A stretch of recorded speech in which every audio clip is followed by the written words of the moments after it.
Hello, good afternoon, good evening. Welcome to our latest KuppingerCole webinar. This one is supported by IC Consult, and we're going to be talking about taking identity and access management to the cloud, something highly topical. So with me today will be Dr. Heiko Klarl, who is the CMO of IC Consult Group, and he'll be talking a little bit later after my presentation. I'm Paul Fisher, and I'm a senior analyst with KuppingerCole. Before we get started, just to remind you of some KC Live events that are coming up quite soon.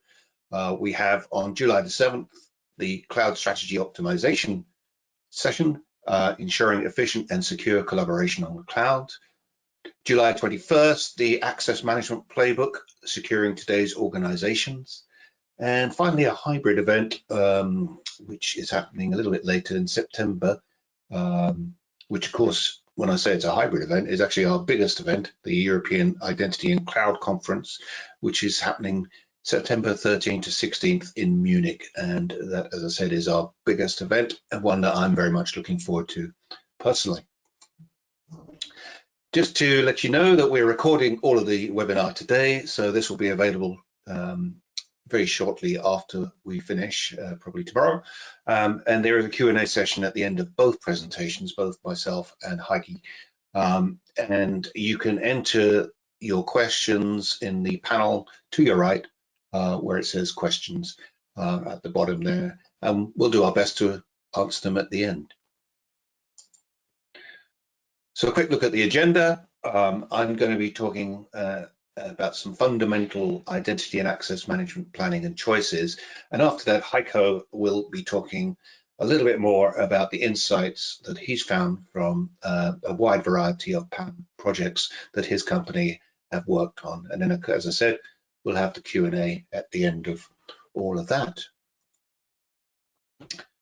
So, IAM planning and choices, where do we start? I think probably some of you will know what IAM is about. Some of you may not, but I think sometimes it's worthwhile just thinking about what it means for you as a business and what IAM can actually do if we strip it right down to its core components. We have like 4 pillars here of the things that IAM can bring to your business. And obviously the first one is access. As I said, they're the lifeblood of modern business processes is access. If people can't access the stuff they want, then business grinds to a halt. But of course, we have to then manage that access, and we need to audit the access so that people and non-people get access to applications, services, machines, and databases, whatever they need to do their job. So without access, nothing happens, and without secure access, as I'll say in a minute, then the business is at some risk. Compliance is the other good and great reason. More and more regulations are coming on top of the ones that we already know very much about, like GDPR, etc.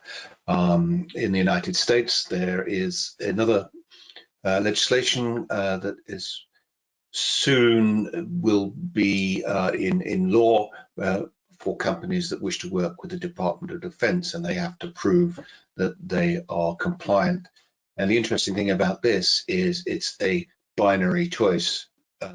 They either are or they're not. So if they fail the compliance test, then they can no longer pitch or for contracts. So compliance is extremely important.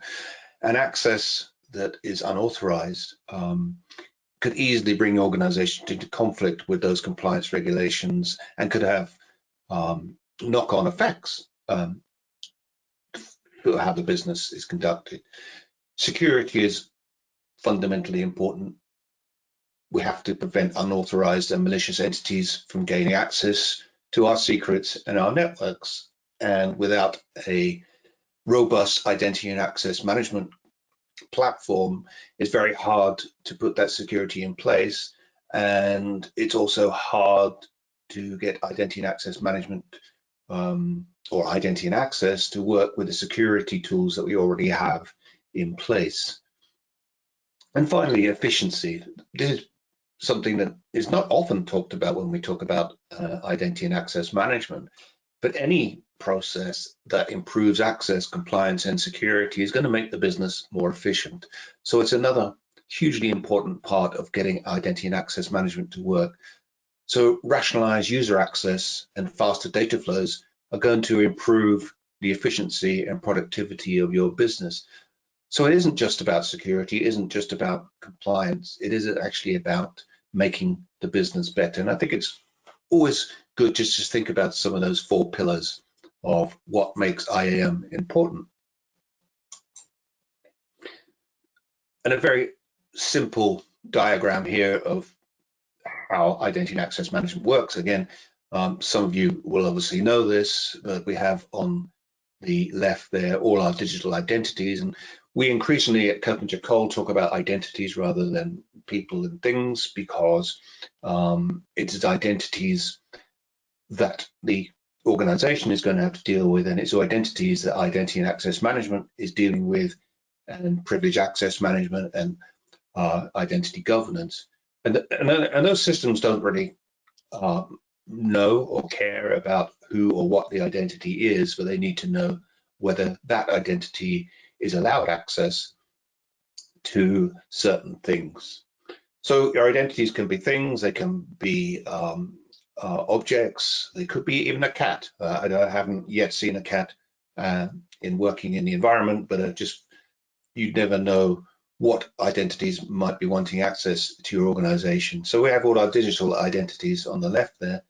And then the systems in the middle will either use keys, they use biometrics or good old-fashioned passwords to allow people to get access to the digital resources on the right. And then buried within identity and access management, the all-important analytics service. So that's a highly simplified version of how IAM works, but it actually just gives you, I think the takeaway there is think of identities and think of resources, and how are you going to get the right identities to the right resources in a secure manner. So if you want to get started on an IAM project, we need to think about what is the outcome, what do we want to achieve from identity and access management. So you need to think about, you need to get a bit granular, you need to think about the usage, you need to think about the applications, the services, databases, and other components that you wish to be connected to the identity and access management platform. And that pretty much would be, I imagine, almost everything, but it's a great opportunity to audit and think about what you want to connect, what you want to protect. And then you need to think about the types of users you have. As I said earlier, think not less about users and more about identities. Think about your architecture. You're going to have all sorts of architecture in place. You may have a totally cloud environment. You may have a legacy architecture, and you're going to have all sorts of devices, endpoints, different architectures, and of course, cloud within that. So you need to think about your architecture, how identity access management is going to sit within that. And you might want to think about maybe changing things, but the most important thing is making sure that IAM, however you choose it, whether it's on premises, whether it's in the cloud, whether it's a managed service, that it does work with your architecture. Then you need to think about the best practices. We're moving from a world of administrators controlling identity and access management solely, and more into a world of end users having access to IAM, and lines of businesses having access to IAM, given a bit more trust, so that they can manage identities in their own line of business. So you need to then educate your stakeholders, users, and managers on best practice for using IAM, and then document the design process and think about how you're going to measure the efficacy of identity access management when it's in place. And by that, I mean the security analytics, but also the compliance analytics and the business efficiency return on investment, and time to value. All of those things are hugely important, not just with IAM, but with any major application such as this. And then finally, prepare a roadmap for your IAM journey. So define the steps and who's going to be responsible for each one of those steps towards your desired outcome. And the desired outcome should be more efficient, more secure, more compliant. But also, the desired outcome should be the right identity access management tool for your organization and how you work, how your users work, how you connect to things, how you connect to all sorts of identities. So there are different choices, deployment choices for identity access management, and that leaves different responsibilities for different stakeholders. So if we run IAM on premises, then you, the client, is going to be responsible. If we run it infrastructure as a service, then the provider and software as a service, and so on. As you can see, as we move to the right, software as a service or identity as a service, eventually the provider is going to be responsible for nearly all of the technical details. So the infrastructure, the operating system, middleware, the application, and maintenance, most importantly. And the only thing the client is going to be responsible for is the actual users and the data and the access on a daily basis.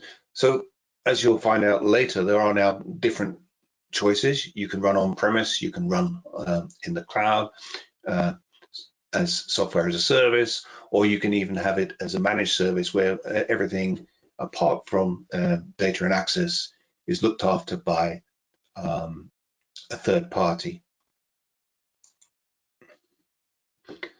So this is a slightly more complicated framework for how identity and access management sits within an organization. And we call it the identity fabric at KuppingerCole. As I said earlier, we're now starting to base everything around identity. And identity and access management obviously sits within that. So you can see on the left a more expanded version of what I showed you earlier. So we now have consumers in the mix, something called customer identity and access management, whereas consumers are now welcomed into organizations, infrastructures, into things like social media, but obviously into areas such as e-commerce, but also in things like market research. And giving customers access is obviously a business goal. It's good for the business, but it's also a huge risk because we've suddenly got identities and users that have never been part of the environment before. We now have partners and vendors also looking to access organizations and so on. And then of course we have our employees that we're using directory services like Active Directory, etc. Devices that are being brought into the mix.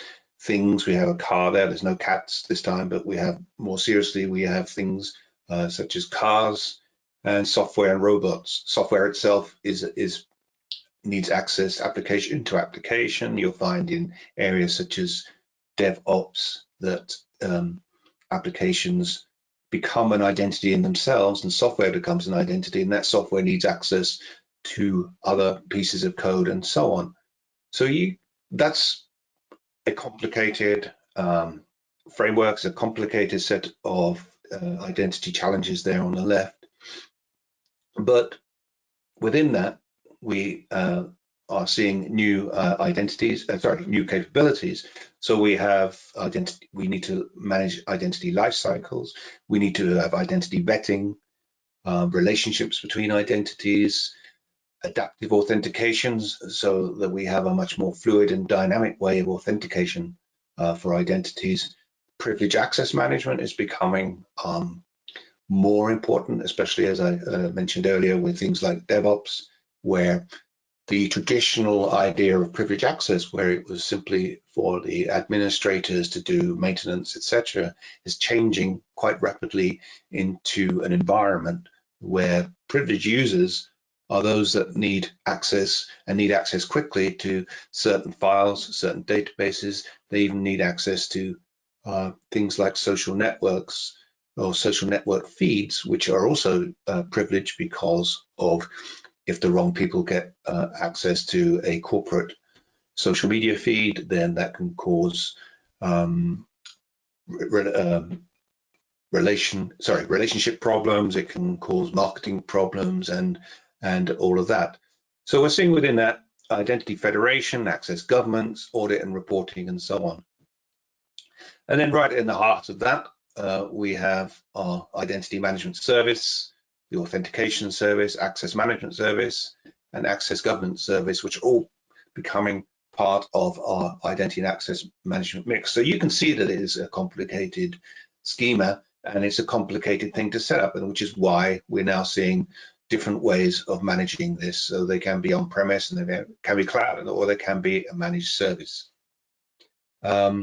And then finally, the technical architecture is changing. We're seeing much more with containers, with microservices, with Kubernetes, and all of those things. And finally, out there, we can see have access to the cloud partners on premises and embedded code. So that's a quick overview of how we see identity and access management fitting within what we call an identity fabric. So assuming that you, and this is what Heiko will be talking a bit more about, you figure after seeing some of the challenges you've done, your roadmap, etc., you might think that IDaaS or as identity and access management as a service is the way to go. So here's some of the strengths and challenges of that. A few things to think about. Obviously, you should get best of breed approach, which can be consistently implemented. A provider should be able to pick and choose the best components, and they should be able to keep those up to date. There should be reduced total cost of ownership. There should definitely be reduced levels of training, but there should also be more potential for scalability and scalability at speed, better interoperability and integration, and also support for all the things I was talking about just now, such as cloud, microservices, container native, and much more flexible. On the other hand, you've got to think about how IDaaS might fit in with your legacy systems, your legacy connectors. Some critical functions are going to be outsourced. Some parts of the business might not be so happy with that. You have to make sure that any service level agreement is absolutely critical, and that is really, really important to think about, and that includes who is responsible for what if the worst happens, what if there is a breach, etc. So think very carefully about any SLL with an IDaaS provider. And whilst we said that reduced TCO could be a benefit, don't make that the main driver for IDaaS. Make sure that you get the right solution and not one that is just cheaper than if you did it yourself. And make sure it meets the desired outcome that we spoke about earlier, and meets our 4 pillars of access, security, compliance, and efficiency. So those are the challenges that you as the customer have to think about as much as the strengths that you might get on paper from IDaaS. So just to wrap up my part, 4 takeaways to remember about some of your choices here. First of all, understand what identity and access management can bring to your business and what modern identity and access management can bring. So, we're talking about the state of the art here, the best of breed components. Make sure you establish your desired outcomes for any identity and access management product. Number 3, create a technical and business roadmap for implementing the identity access management in your organization. And 4, ensure that you understand the deployment choices for identity access management that you have before you make that final decision.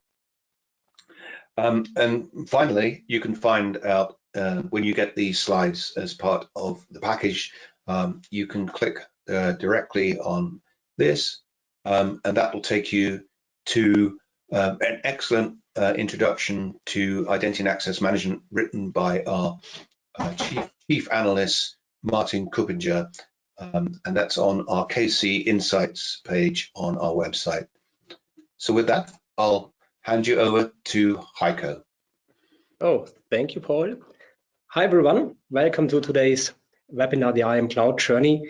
Thanks for the very good starting presentation. Paul was very helpful and given a lot of insights to the audience. I'm Heiko, the Chief Marketing and Sales Officer of IC Consult, and I'm responsible for helping our customers moving their IAM to the cloud, so finding the best fitting solutions to their challenges.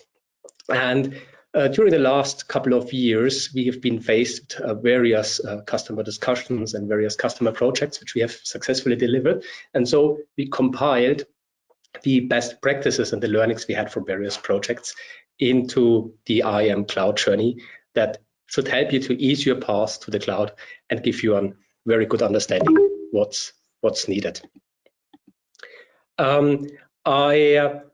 I'm starting with the last slide Paul has shown because it's a very good starting point. Whilst Paul has spoken on all 4 topics, I will focus on the last 2. So that's creating a technical and business roadmap for implementing IAM in your organization and ensure that you understand the deployment choices for IAM. So imagine you're an IAM project manager or an IAM project team, and the decision has been made to move your new IAM system to the cloud. But honestly, what's needed for a start? So within your organization, you have been often a very successful IT project manager, but it's always the first time. And when you do an IAM project for the first time, you have to get a lot of knowledge to start it successfully. And we would like to give you some insights on what is needed for a proper start and how can you have a jump start, a rocket start, whether you're an experienced IT project lead, whether you are experienced project manager, or whether you probably have some IAM background, but just want to have a refresh or a recap what's important when it comes to moving your business to the cloud. We have defined 3 pillars, and I'd like to start with the first one. That's the so-called IAM Cloud Assessment. So as Paul said, basically, it's very important to assess on what's really needed to move forward for the new IAM system. And during a lot of projects we have successfully delivered in the past, we compiled standard solution packages, helping to be an enabler for your IAM initiative by providing a roadmap, which is often very important, by providing recommendations from a business, but also from a technical point of view, and finally a TCO calculation. And basically the idea is behind, if you have walked through an IAM assessment, you have everything at hand to go to your management, to go to your steering committee, to go to those people who are approving your IAM project, present the results, and then you're ready to go. This is the ambition an IAM cloud assessment should always have. That's the first step of a longer journey. We learned through the various project structured IAM initiatives are more successful. And so it's very, very strongly recommended that IAM teams, especially for best practices and recommendations. So it's not needed to reinvent the wheel all the time. You can rely on the best practices from systems integrators like ourselves, but also from analysts like KuppingerCole, who have a good view on the industry and are basically collecting this best of breed approaches. Sergey is one of our practice leads for the business consulting area, has a very, very good quote. He says, only those IAM programs will achieve excellence and will be successful when they have been started with a readiness assessment and a strategic planning phase. So it's always, you have to think about what you would like to achieve. You have to work on it, whether it's a waterfall project or whether it's an agile project. So if you don't have a vision, if you don't have a plan, if you don't have a roadmap, it's just starting and working around, but you will lose the focus. So basically, from a starting point, first of all, you have to gain the approval for your IAM project. Then, as a next big step, you have to plan different phases and deliverables. That's very important because IAM projects are always integration projects. So you can't finish the project alone with your team, with your department. You have a lot of interdependencies to other departments, to other teams, in the sense that they have to give you access to their applications, that they have probably to change something in their application, that they have to provide requirements, or that they have to provide insights on how the system is actually working. And so basically it's a big collaboration approach, and you have to get everyone aligned to run finally an effective IAM program and to move forward step by step.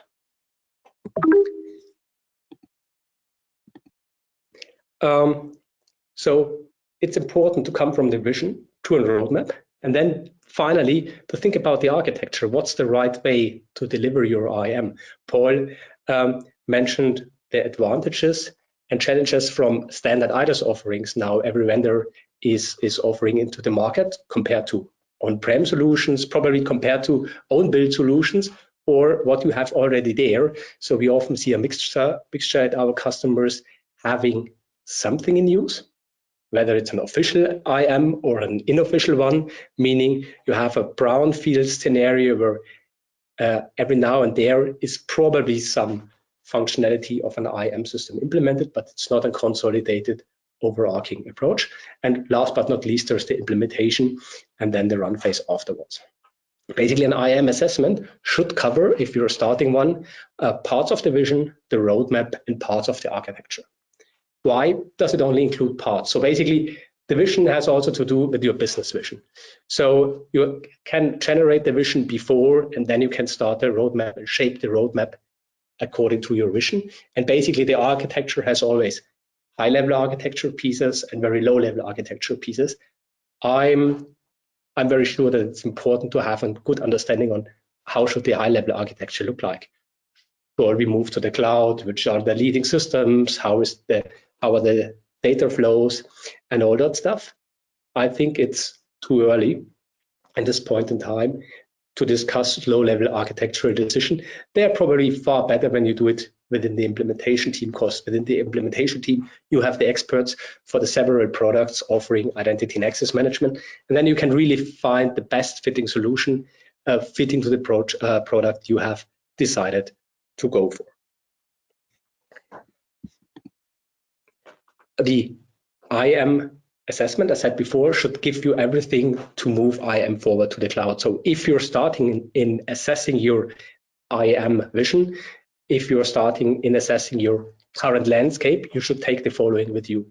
So basically, try to use a standardized approach. So whether it's some approach provided by us, or if you rely on approaches that are drafted by analysts like KuppingerCole, or last but not least, probably your company has itself a standardized approach on how to draft and start a project. So in order that you do not forget anything which is required to move forward. You should be able to cover greenfield and brownfield scenarios. So greenfield is when there is no IAM at all. That's often rare because there is often some legacy, some IAM stacks have built up by some departments, a kind of shadow IT, or it's brownfield. So imagine the customers, or probably you're affected as well, who set up an IGA solution 5 years, 10 years, or 15 years ago. There might be the need for a renewal in order to support new cloud applications, in order to provide new standards, or just to decrease costs by reducing maintenance fees, by reducing development fees, because with a legacy solution, you have always to implement adapters by your own, whereas combined to a newer one, you get probably a standard integrations to various of state-of-the-art systems. You should get some high-level expert recommendations for your IAM cloud journey. And last but not least, the IAM assessment will deliver you a complete IAM roadmap for your cloud migration, which means also including the transition plan and the timeline. Transition plan is very important when you are working in a brownfield scenario. So then you have either to have a big bang transition or you have a smooth transition, but you have to orchestrate all the projects and sub-projects in a very sophisticated manner that it works out. Last but not least, especially probably your management wants to have those numbers, do a TCO calculation with the cost for a 3 to 5 years period in order to be really able to compare various offerings, because it's always a mixture between consultancy, between the work you're doing yourself, the license or subscription costs to the vendor, probably some maintenance, support and integration fees, and so on. I know doing a TCO calculation might be sometimes cumbersome, might be sometimes very difficult, and probably sometimes it's just unrealistic to get all the numbers. Then it depends on you. Try to evaluate your budget and at least to produce comparable figures. So if you can't get all the costs within your organization, then you can at least compare things you know. So in your operations teams are currently 3 persons working full-time for IAM. So whether you know the costs of them or not, it's 3 FTE working for that. And so probably you can find a way around in order to get those comparisons. When you're moving to the IAM assessment yourself or working together with us, we have basically a couple of views which we are normally investigating. That's the process views to ensure that all areas of identity and access management are covered. That's the project approach and figuring out what is needed and what's not needed in the project and at which point in time, combined with a kind of capability maturity model. So everyone wants to have the 100% IAM solution, but probably not everyone needs the 100%. Some areas are more important for you than others. So if you have, as a business driver, for example, risk findings in the IGA space, then for you, it's very important to get away from the risk, to get rid of the risks from your compliance findings list. Then you should probably focus on those systems who are affected, have an understanding where you have to increase the maturity of your current solution or the future solution in order to fix that. And then you can decide all the areas of IAM you would like to work on within your roadmap, be it today, tomorrow, or probably in the next year. And after that, define the project phases. As said, IAM projects are very collaborative projects. So please ensure that all your peers have it on the radar, that that they consider their deliverables to be provided to you in their budget and time planning. The IAM cloud assessment that was compiled by us basically contains the readiness assessment. So basically helping you to understand, are you ready to move to the cloud? So there might be some companies who aren't ready yet. So if you don't have a cloud strategy, for example, if you are a company that is restricted due to critical infrastructure, to the other rules and regulations. So there might be valid causes that you have to say, I have to do it on-prem, I can't go to the cloud. And it's important to get the understanding, is it allowed or is it not? Especially as you might have a couple of different voices within the company, that some are very proponents of a cloud strategy, some are opponents, and are a little bit hesitant in order to move things to the cloud. And you have go to the button, get the understanding, is there a problem, is there a blocker, or am I ready to go? Do an assessment of the existing infrastructure to understand what's there and what has to be integrated, do a review of the technology landscape to get an understanding which systems are used within your infrastructure, and then start with a high-level migration planning just to figure out, will it work out or not? Consider multi-region requirements. In the sense, when you are working around the world, and that's often for the access management piece the case, then you have employees, partners, or customers in Americas, in Europe, and in Asia. And due to different requirements. For example, for legal requirements, you have to follow the Chinese cybersecurity law. So basically, you will have to have a dedicated instance in China. So what's happening when your IDaaS provider doesn't provide any solution in China? Are you compliant to the cybersecurity law when you're hosting your Chinese employees and customers within a Europe or American instance? Will it work out from a technical point of view when it comes to latency and runtimes? So it's very important to get an idea from the first beginning, where in the world are your customers, where in the world are your employees and partners and all your technical identities? And is there a need for a multi-region setup? And of course, consider every other special requirements that are probably just known to you in the company. Some of you may say, okay, Heiko, that's all well and good, but I want to get started right now. I don't want to do the assessment. I like the implementation stuff. Let's go on. Okay, so customer is king. I will say, I recommend at least to do an assessment, but if there is big pressure and if there are requirements, you have to start at least with a single workshop, with a personal expert workshop where you and your team investigate what are really the main drivers and the key objectives for your cloud migration to get really an understanding from that. Collect all the dependencies for the cloud migration. So impact on legacy systems and technology dependencies. Do an assessment of your business processes and review of the solution currently in use. And as said, check the regions you have to use around the world in order to be safe. As said, that's not the best practice, so it's recommended to start with this compact workshop and then continue working on all deliverables from an IAM assessment. But if it's causing really pain and you have to make some result, or probably you have to prove to create a proof of concept, then at least a workshop with this kind of agenda might be very helpful in order to sharpen your minds, to get all the main key objectives and dependencies, and in order to generate at least some structure for the next steps going on. The second part of the IAM cloud journey is when it comes to implementation and finally to the operations, are fully managed services around identity and access management systems and IDaaS providers. We call those full managed services IAM Cloud Ops, helping you to run successfully standard IDaaS offerings. The next slide will show a couple of challenges you are probably faced with standard IDaaS offerings. So basically,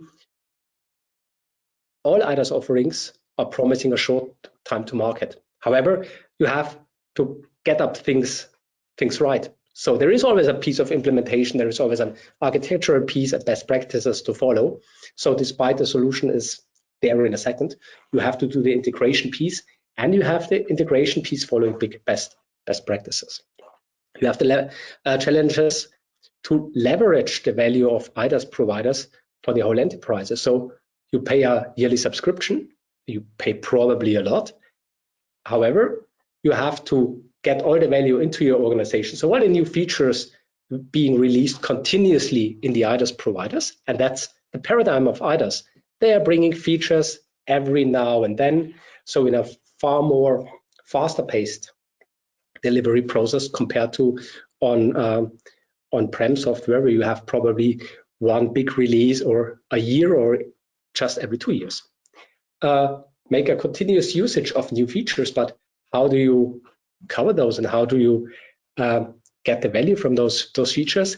And what happens if IAM does not work? So if you have broken integration, and that's always the piece. All those vendors listed are vendors we are partnering together. We try to partner with the leading IAM vendors in the market. They are in alphabetical orders so that no one is pushed to the first place or the last place, and they are all providing standard IDaaS offerings. However, you need those, what I said, in order to overcome the challenges. We provide a launch consulting for a kickstart for all those providers. So you have a clear plan. What do you need? How can you start with dedicated standardized packages? What's very important for an IDaaS solution as well is to have a dedicated service delivery manager. So someone who ensures that the service is delivered when it comes to the project piece. So when it's working with the implementation and the integration, when you're connecting all those systems. But after that, when it comes to runtime, you have to have a tight integration with your IT's landscape to have really the highest value. If there is just every now and then a system integrated and you have a loosely coupled IAM system, some are covered by the cloud solution, some are not, you will experience a bad user experience.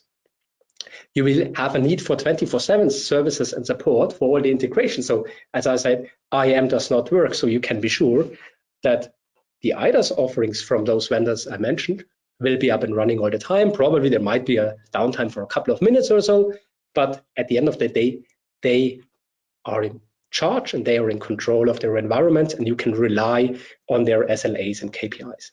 However, you will experience as an IAM manager all the time that someone is approaching you saying, my IAM does not work. I wanted to log in into my Salesforce, into my Office 365, into my Confluence, and I got an error.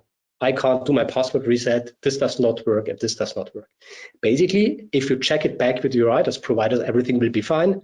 So those services will be up and running, but the end user has still a bad experience. So this is where our 24/7 support and services offering comes into place, helping you to cover the application integration support piece.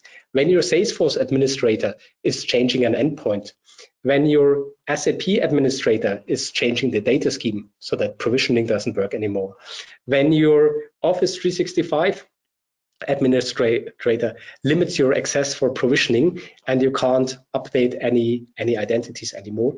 These are real challenges you are faced with, and the bigger your enterprises and the bigger the connected applications are, the bigger the problems and the amount of requests and tickets will be. So please be aware of this, and please have it in mind to establish those structures. You can build it up by yourself, then you have an probably best of breed approach within your organization. You have some people to train for implementation, for the 24/7 service piece, for the continuous integration of new features, or you can just rely on a full managed services providers like ourselves, saying, okay, I see IAM as a kind of standard offering. There are people out who can run and manage and implement IAM far better than I do, and I'm happy just to get a contract with them, having a subscription like with the IDaaS providers, and having it up and running without being worried all the time. However, there is a third scenario when you as a customer are a bit hesitant to move to standard IDaaS offerings, when those are not fitting really, really well to your requirements. For example, you are a very big international organization with complex and demanding challenges and use cases where you have those region assignments I said before. You are having a spread installations all over the world, from Americas through to Europe to Asia. When you want to rely on market-leading products, on-prem products, or probably if you have already bought an on-prem version from ForgeRock, Ping Identity, or One Identity in the last couple of years, and you just have to run it for the next couple of years in order to justify your business case. Then we have the third pillar, that's Service Layers IAM Cloud Ops. Service Layers is our brand for identity and access management as scalable managed services. And what did we do? We combined the best of both worlds, the best from IDaaS providers and the best from on-prem software. We combined it, and so we took the best of breed products from the market fitting for this purpose. These are the vendors mentioned below. We are following modern paradigms like infrastructure as code and configuration as code, and 100% automation approach. So within our service layers, we are able to provide identity and access management as a managed service without regional borders. We can do a deployment of a production-ready IAM stack based on these products within a couple of minutes, following a highly automated approach. And we can do it into your own cloud. So we are very independent of standard IDaaS offerings. We can deploy it into your public cloud, be it Amazon, Microsoft Azure, or the Google Cloud Platform. We can do the deployment into your data center as long as you provide us a managed Kubernetes interface, and we can host it ourselves within our service layers cloud, which is based on Amazon AWS.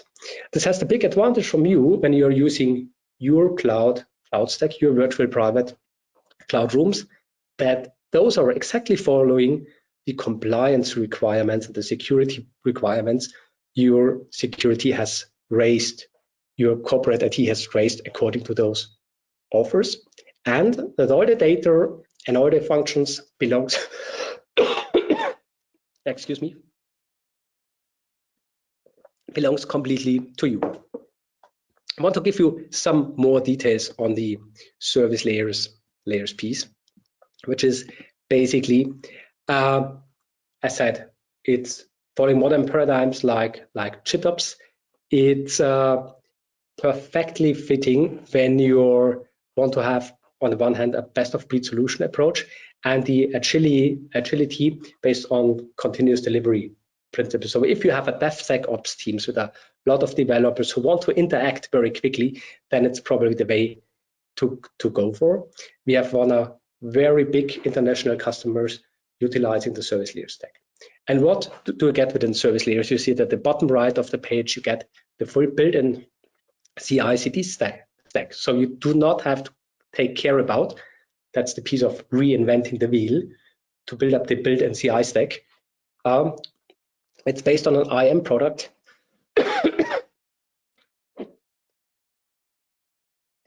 It's based on an IAM product stack that is proven in the market. It includes security and all the security and pen testing assessment. It brings with it 24/7 monitoring, support, and operation. So you can rely on a software stack that's just working. And on top of it, you have additional custom features supporting your IAM product and your IAM project by providing application owner portals, allowing your IAM business owners, your application owners, doing self-services in integrating applications by themselves. We have been working for a customer who has given us really great feedback. And always when I speak to Dimitri, I'm really excited on how happy he is about the solution. They had compliance findings and risk findings in the first piece. And so the customer has to get rid of those findings within 1 year. And we contractually agreed to migrate 1,600 applications within 1 year. And do the math, 1,600 applications are a lot of work if you do it manually. 1,600 applications are a lot of work if you talk to every application owner, giving them a briefing, do the migration, do a debriefing, and so on. It will consume an incredible amount of time. It will consume an incredible amount of money. That's nothing no one wants a third, and that's probably also nothing no one wants really to deliver, because you will need huge amounts of consultants doing the job. In order to achieve that, we used our application owner portal, allowing application owners to migrate applications by themselves in a self-service approach when the application is basically fitting to modern authentication standards like OpenID Connect or OAuth 2. And we managed to migrate more than 80% of the 1,600 applications in a self-service mode. So it was very, very speedy for the customer. The experts, the consultants, have been able to focus on the legacy application that need really another technical approach, that needs more architectural thinking to find a solution. And at the end of the year, we have managed to migrate more than 2,000 applications successfully. So this was a very big and helpful approach for the customer in order to provide this kind of divide and conquer approach, because within the company there was kind that a fan community was starting. So other applications owners have seen, oh, this migration has been running very smooth with my colleague, and now he's integrated in the SSO. My users still do have their own password and are always complaining why we are not already integrated into the SSO. They had a lot of benefits to move it forward, and based on the self-service approach, they have not had any dependencies to the project at all. So each application owner could find the best point in time when doing the migration, which was really a big success story. Basically, that's from my end. I'm happy to answer your questions, and back to Paul. Thank you very much. Heiko, thank you very much for that. Excellent. So now we know that we have more than one choice for identity and access management. It's time for questions. If you're ready, can you hear me, Heiko? I'm ready, yes. Okay, so we have a question. It says, apart from the vendors mentioned, have you any experience with Azure or AWS IDaaS? So I guess, yeah, does that make sense to you? Does make sense to us, yes. We have Azure as well as AWS, but also as Google has, of course, built in IAM features.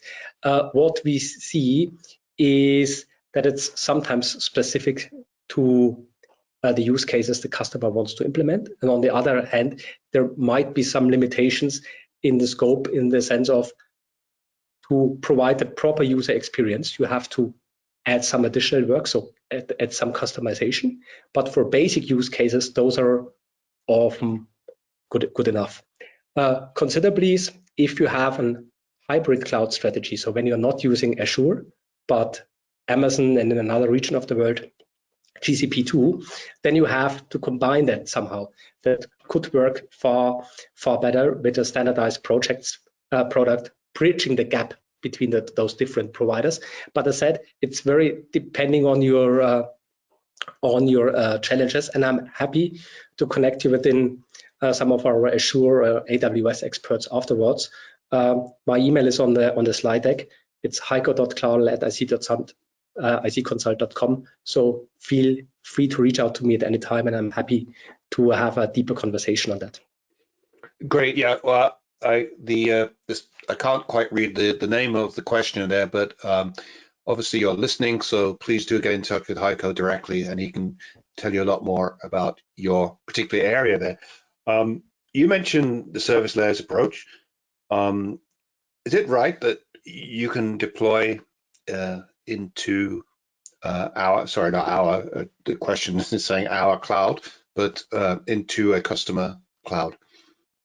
Yeah, that's right. That was one of the design principles we had in mind when we were creating the service layers approach. So we've seen that customers won't have the last word, that customers feel sometimes better when everything is on-prem, even if it's their virtual cloud instance, because all the governance and security regulations are applied to. And the customer has probably sometimes often a better experience. So we know customers that have a direct connect integration between their data center and Microsoft Azure or AWS, so ensuring that they have really traffic priority when it comes to very real-time specific interactions, for example, in the access management area. So there can be a lot of advantages to provide it directly into the customer's cloud. Last but not least, when you're a big customer, you get really good conditions for cloud space at Microsoft and AWS. So this is also to have an advantage from the pricing point of view. The question here is they're very interested in the cloud assessment, but they have very specific needs. How flexible, I guess, is the question, is your assessment? Yeah, I understand. So basically, we drafted the standardized packages in order to help customers to have a jump and rocket start. So if you're not an IAM expert, you are often not in a position to ask the right questions. So if you have a standardized package you can rely on, you have a trustworthy provider or systems integrator, you can say, okay, I don't know every question I have to ask, but there are guys out there who have the questions and which can help me in creating the answers for it.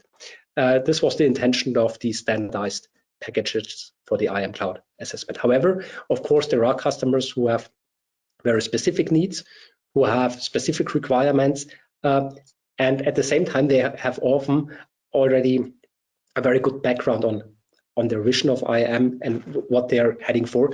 And we are happy to draft and work on a kind of individual customized cloud assessment, especially in order to cover those demands. And I've seen that for customers, we discussed, for example, solutions within China. So then it's of course a bit out of the standard, and you have to have a good understanding what they are looking for, and yeah, that's doable. Yeah, sort of related to that, a question here says, do you have any restrictions on certain cloud providers? And you mentioned Alibaba, and it says, can you run SL on any cloud that provides Kubernetes, for example, Alibaba, Yandex? So I think you kind of answered it just there. Yeah, our answer is simple. Yes, we can. So the common denominator is the managed Kubernetes. So it will work on the Alibaba cloud and other cloud systems too. Yes. Okay, thanks, Stefan, for that question. Sorry, the panel is very small. I can't read it very well. Finally, then, why? Some people said, why do I need to do this? You know, why do I need to get service layers on top of standard IDaaS? Because they're saying, well, that's what I would pay them to do. So what's the advantage? So the advantage is it gives you all the possibilities for a customized solution. So with a standard IDaaS solution, you have to follow the best practices from your IDaaS vendor. That's good if you're happy with the standard features. That's not that good if you want to have a tailor-made solution. I compare it always with shirts like this one. So you can always buy a standard shirt. It's cheap, it's looking good, hopefully, at least, and it's doing for the day of your business. But probably when you have a very special event like your wedding or so, you want to have something extraordinary. You have special custom requirements and you want it custom fit matching your body, and then you're buying a tailor-made shirt. And that's what goes for IDaaS too. So if you're happy with standard features that are provided by the standard IDaaS providers, if you do not have special requirements with data residency, with international globalization, so we do not have no need for covering Russia or China. If you do not have the need for big customizations, if you do not have dependencies to your products, like connected cars, for example, then an IDaaS solution might be a very good fit. However, if you have dependencies in that areas I mentioned, then you should think on what are the consequences when my IDaaS provider, for example, deprecates one of the APIs which have been recently built into my connected car, which will be 10 years on the road, into my fridge, which will be 10 years, 15 years in the kitchen of your customers. What happens and how do you incorporate this need for change into your end-to-end product chain? This could be far easier when you're completely in control of data, of functions, and of processes of your whole IAM system.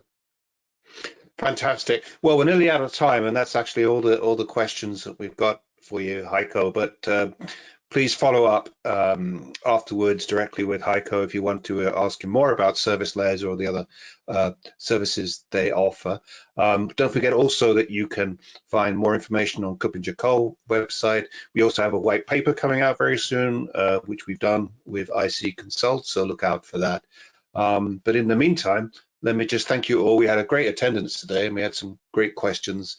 So I think that is testament to Heiko's presentation. So thanks very much for being here today. And thank you all for watching. So until the next time, have a great evening, afternoon, morning, whatever it is in your part of the world. Thank you. Have a great time. Thank you. And thanks, Paul. Okay. Bye-bye. Bye-bye.